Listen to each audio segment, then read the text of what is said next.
सबसे पहले अगर हम किताब को जानें थोड़ा हम समझेंगे राइटिंग को। What is writing? एक राइटर ने एक बात बताया था कि ज़िंदा कैसे रहें, how to live forever, ज़िंदा कैसे रहें हमेशा के लिए। तो एक ज़बरदस्त रिस्पॉन्स आया, ज़बरदस्त जवाब आया कि ज़िंदा कैसे रहेंगे। जवाब में पता है, जवाब एक हमारे जैसे एक शख्स जवाब देता है कि हमेशा ज़िंदा रहने के लिए हमें लिखना होगा। We have to write to live forever. हमें हमेशा ज़िंदा रहने के लिए क्या करना चाहिए? लिखना पड़ेगा। सारा जो लोग थे ना, आप जैसे आप लोग अभी परेशान होंगे, कंफ्यूज होंगे, कैसे है भाई, सारे लोग लिखते थे तो आज तक वो ज़िंदा नहीं है।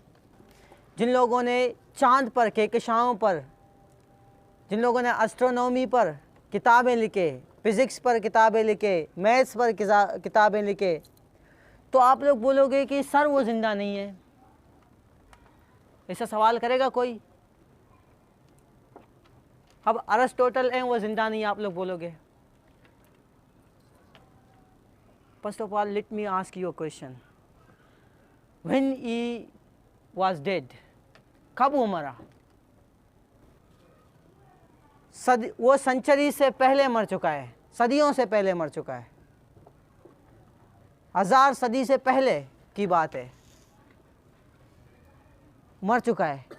मगर आज तक उसका नाम मैं अपने ज़ुबान से ले रहा हूँ, आप अपने ज़ुबान से ले रहे हो। तुम्हारे परदादा मर चुके होंगे, तुम्हारे उसके परदादा के परदादा मर चुके होंगे, तुम्हारे उसका नाम याद है? मुझे बताओ, तुम्हें अपने परदादा के परदादा का नाम याद है? नहीं याद है। शायद उसको 1 साल 100 साल होंगे मर चुका है, लेकिन आपको नाम याद नहीं है, भूल गए हो आप। मगर इस शख्स का नाम आपको याद है, आपका परदादा भी नहीं था, याद है भी आपको। क्यों? Due to writing. इसने लिखा और इसकी तहरीर ने इसे आज तक दुनिया में ज़िंदा कर दी। क्या आप लोग जिस कुरान को आज पढ़ते हो, इसके तर्जुमा करते हो, इसकी तशरीहात करते हो, आज आप इतने सारे प्रॉफिट्स के बारे में जानते हो, इतने सारे अंबिया के बारे में जानते हो, किसके ज़रिए जानते हो? इसी किताब के ज़रिए, इसी मुक़द्दस किताब के ज़रिए।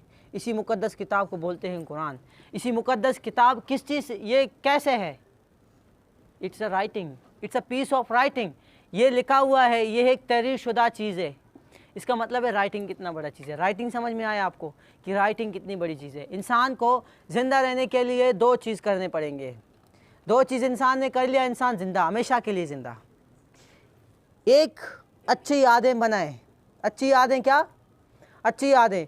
अगर तुम अच्छे शख्स हो ना, तुम लोगों के साथ, इस गोट के साथ अच्छा करो ना, तुम मर भी जाओ लेकिन ये गोट वाले तुम्हें याद करेंगे, बोलेंगे हमारे गोट में एक शख्स था जिसने हमें बनाया, हमारे बच्चों को बनाया, हमारे साथ इतना अच्छा किया। याद, तुम्हारी सारी यादें उसको आएंगे तो आप ज़िंदा रहोगे, यादों में ज़िंदा रहोगे। ये चीज़ आप पढ़ लेना, how to live in memories.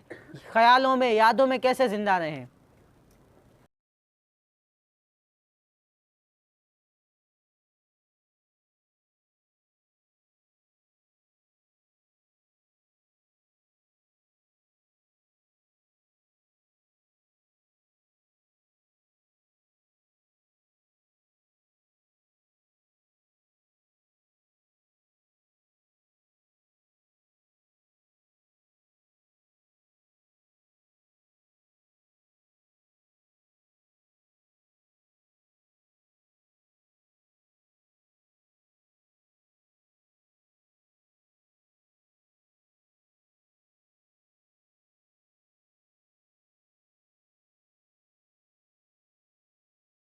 दूसरा पॉइंट, राइटिंग। लिखो और ज़िंदा रहो, लिखो और ज़िंदा रहो। तुम लिखोगे, तुम्हारी किताबें कभी भी नहीं मरेंगे, तुम्हारे आइडिया कभी भी नहीं मरेंगे, तुम्हारे थॉट्स कभी भी नहीं मरेंगे।